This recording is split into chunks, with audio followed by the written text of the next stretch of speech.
Hello, hello, hey, hello, hello, hello, hello, hey, hello, hello, and welcome back to Vibrational Shots. My name is Tandiwe. I'm also known as Hey Tandi on the interwebs. And I'm really excited to be bringing you guys March's energy forecast. It is a doozy, let me tell you. It is a motherfucking trip, okay? And it definitely builds on last month's theme, which was courage. Having the courage to tell the truth and having the courage to honor your core values and your boundaries and things that are important to you. And so this month's theme is authenticity, and we're building on that courage that we hopefully applied. I sure did. But we're going to be building on that with authenticity. And the way that authenticity came up for me was really about me focusing on being in the body and our relationship with our bodies and our body's relationship with our environment. So our bodies are from this earth. They come from this earth, and we're going to leave these bodies when we have to leave this earth. And so our bodies have a natural relationship with our environment. However, we get conditioned to rely on our minds instead of our body's wisdom, and we totally get out of alignment with our true selves, and we sort of create this not self. And this not self, we go through life with this not self, and we go through life feeling frustrated and angry and bitter because we're not honoring what is true to us. We're sort of in this conditioned place. And so the process of authenticity to me is the process of unlearning some of these conditionings in order to embrace and make space for what is actually true and what is actually real. And when you start to honor what is real and what is true to you, your life then starts to reflect different emotional keys. So instead of frustration and anger and bitterness, you start to feel satisfaction. You start to feel peace. You start to feel a sense of belonging. So yeah, I just want to go a little bit deep into that. And I'm going to talk about some of the experiences that I've had over the last couple of weeks that really relate to this concept, and hopefully I can ground it and make it practical for you so that you can see how it can work in your life as well, because that's what this medicine is for, right? Right. So I learned in these last couple of weeks how strong of a communicator my body really is. So I've been in this process of like honoring my truth, honoring my boundaries, honoring my body, right? And so what has happened is I've opened the floodgates. I've sort of like allowed my truth to flow out, and so everything is coming to the surface. What that means for me is that I can't rely on my old habits of suppressing it anymore, or restraining it, or ignoring it, or gaslighting myself, or playing devil's advocate to myself. Anytime I do that, now the repercussions are like stronger. Before I started this journey, I think I went on for years silencing myself. And so in opening myself up, it's like the moment I try to do it, I have an immediate like rebellion and an immediate no don't do that. And so I had an incident that happened in my life a couple of weeks after my birthday. And in this incident, the realization was that a person who was in my life, a person who I considered a friend of mine, I realized was not my friend. And my body was the one that told me. It wasn't my mind. This incident happens, and I'm driving home, and I'm like processing everything.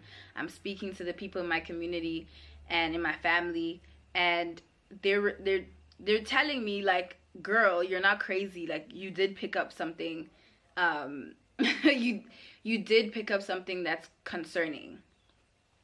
As I'm clarifying, I'm really trying to get clear. Mind you, around this time, it was also Mercury retrograde. So I knew that I had to be very careful, and I had to be very deliberate, because around this time, you don't have enough information. The energies aren't clear. So you can find yourself in a bunch of different conflicting experiences if you don't really stay mindful, you know? in this time, I was like clarifying how I was feeling about the situation. And then my body, the impulse came and it was just like, this person is not your friend. And I'm like, no, but this person is not your friend. This person is not your tribe. Okay? This person is not your tribe.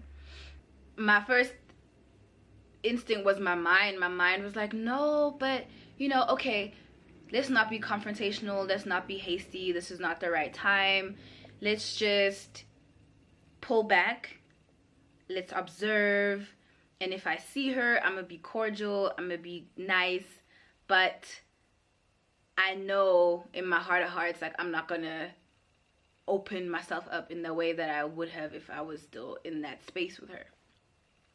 That's what I decided on. That was like my strategy. I was just going to play it cool and chill out and just not really enforce anything, right? However, while I had this in my mind, my body had already communicated with my environment. Like, it had already sent out the impulse of cut this person out.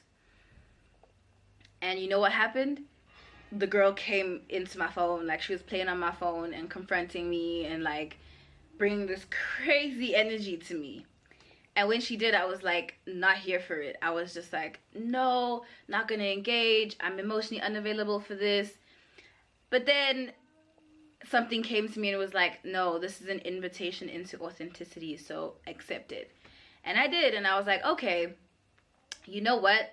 Let me tell her the truth about how I feel. And this is, and not blaming her, mind you, because there's such a difference in energy. It was just how I feel and what my body is saying. Because I found that when I'm matter of fact, it's easier for me to communicate my boundaries versus when I'm trying to think about everybody and trying to make everybody feel better about it, you know? So I was like, this is how I feel. Clearly, we don't care about the same things. And clearly, we're not compatible. Like, we don't have to be friends. Like, this is cool. We don't care about the same things. And it's fine. And I'm not about to have somebody try and tell me what to do and how to feel. Like, not when you didn't birth me, not when you don't pay my bills. So, girl, bye.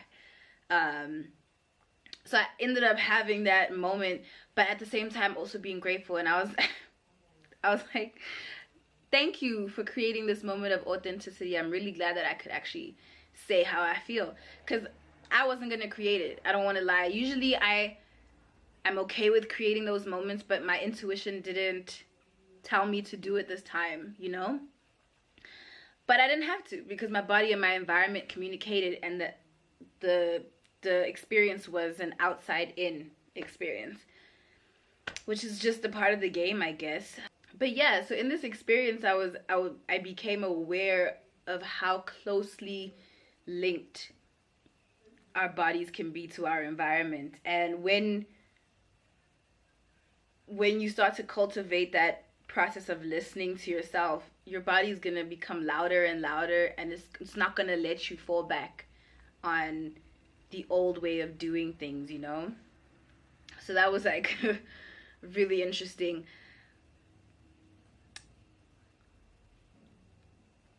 I feel like it's really important to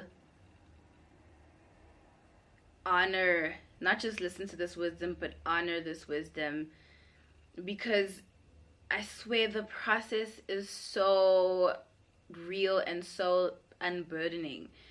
When I introduced this concept to my sister friend, we were talking about it, going back and forth and exchanging ideas and really trying to apply this wisdom. It was so palpable how different we felt. Like, the moment we spoke our truths, we could feel the weight lifting off of our chest and off of our stomachs, and we were connecting more to what we desire. And I think that that's why authenticity is really important, because when we're acting from our authentic selves, then we're connected to our desires. We're connected to our creative force, like our kundalini, right? And it's not distorted by what other people are saying you need to be and what other people are saying you need to want. You're really connected to your desires, and that's so important in this process of creating life. Because when you have these desires and you're able to go from desire to achievement? Satisfaction. I'm telling you, satisfaction, that's the key. You will feel so satisfied. But where we, I guess, go wrong is, or rather, not where we go wrong. The thing that's standing in our way between desire and achievement is feeling stuck. Usually we feel stuck in the not self. We feel stuck in the conditioning. So the way to get unstuck is to really acknowledge your limitations. What do I mean by this? So when we talk about the self and the not self can be comfortable, but it's not fulfilling, right? The true self can feel aligned and feel real, but it can also feel intimidating and overwhelming, because the real self is going to ask things from you that your not self is not going to ask from you. Like, it's going to ask you for the very core of you, the very essence of you. And so you're going to have to use yourself. And that can be intimidating when you haven't really started that process, right? But when you acquaint yourself with your limitations, what you're doing is that you're taking a clear look at what it is that you're wanting to achieve and where it is that you're wanting to go. To make this practical, I'll use myself as an example. I'm a producer and I produce animated stuff. And right now I'm producing an animated film, which eventually I wanted to become a TV show. When I first connected with this authentic part of myself that was like, this is true, this is what I desire, I had so much fear. And I knew that if someone had tried to give me this opportunity last year, I would have sabotaged it. I would have fumbled the fuck out of that bag because I was so afraid. So I told myself, okay, let me take the time out to really deal with what the fear is and to train my nervous system to handle this energy.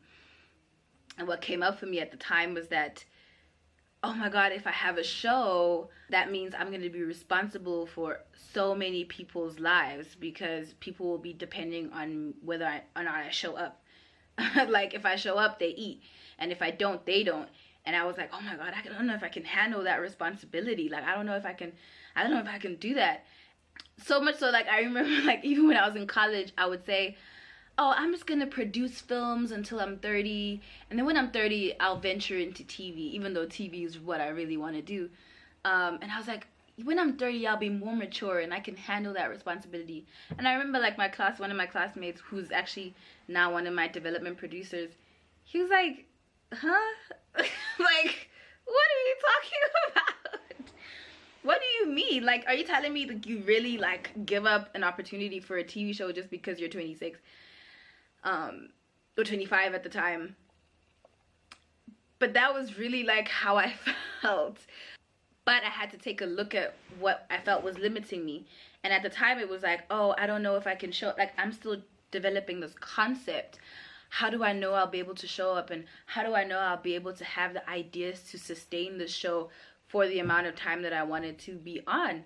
And I was like, okay, so that's what my challenge is. My challenge is I don't trust in my ability to be consistent and to show up and to deliver. So that's what I have to confront. And that's what I have to deal with.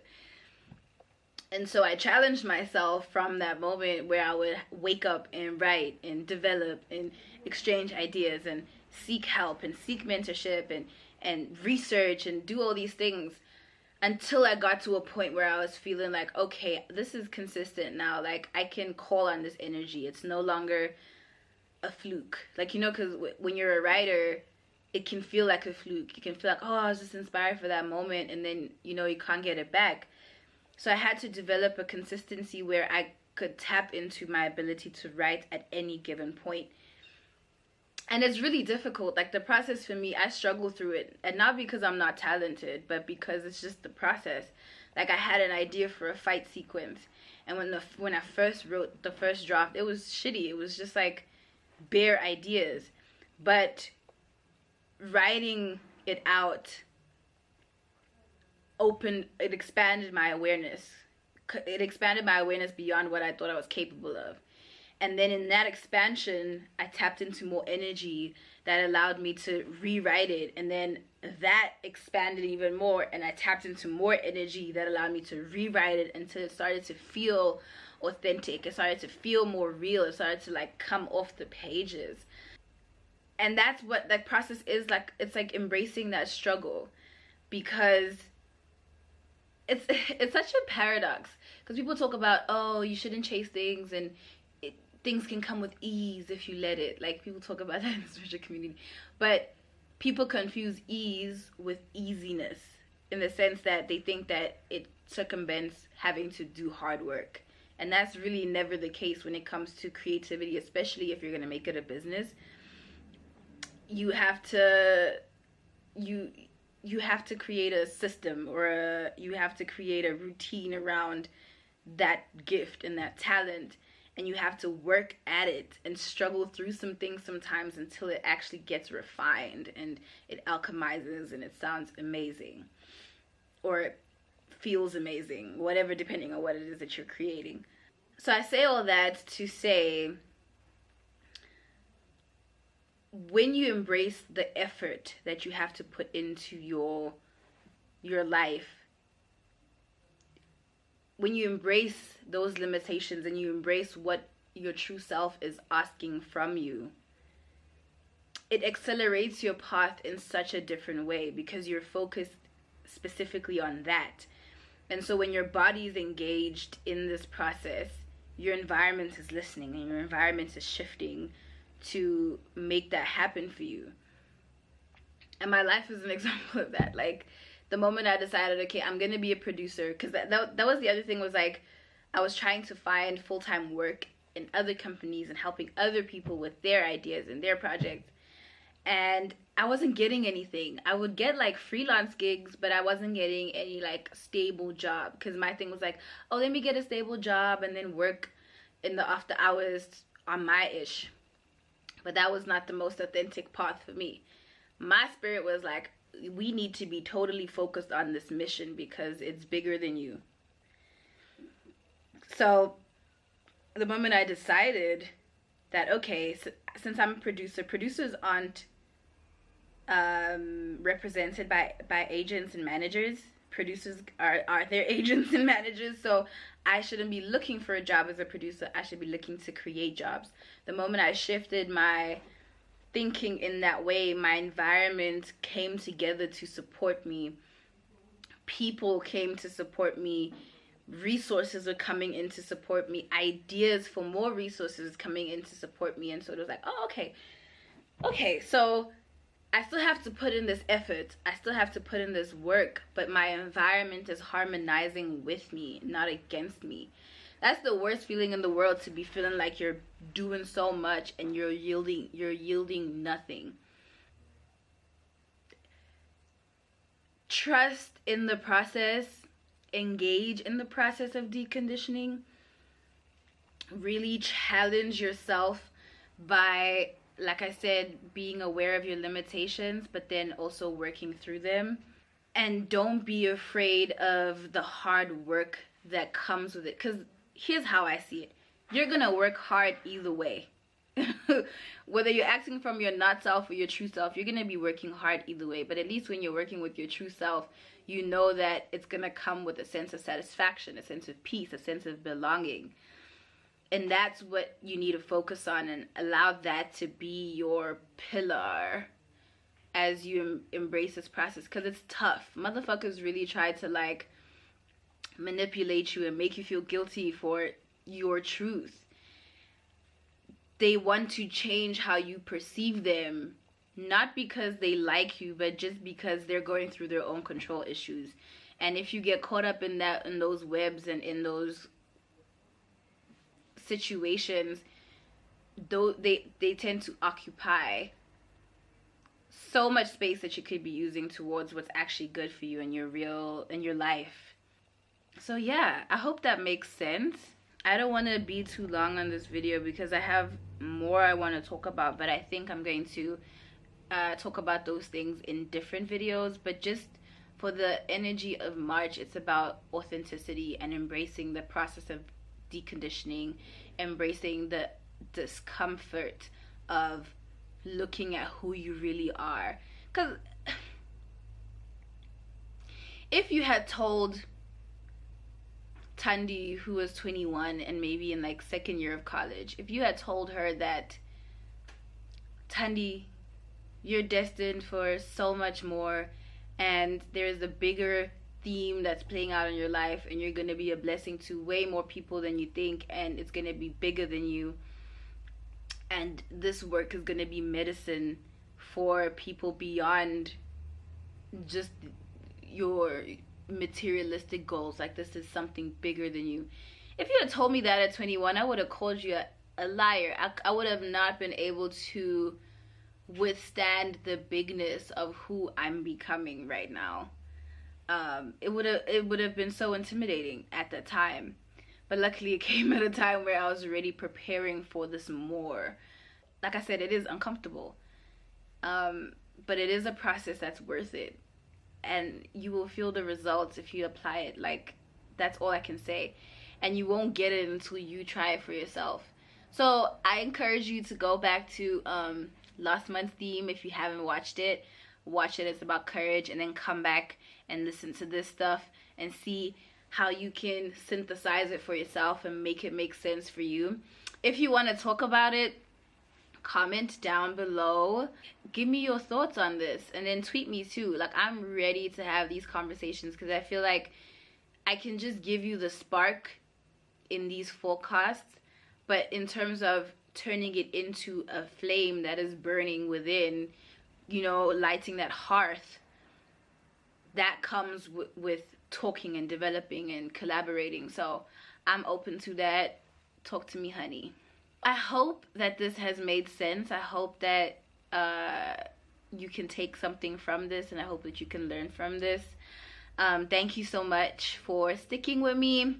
Thank you so much for your patience. Happy March. Happy finding your authentic self. I appreciate this work more and more every day. I'm so grateful. Until next time, guys. Bye.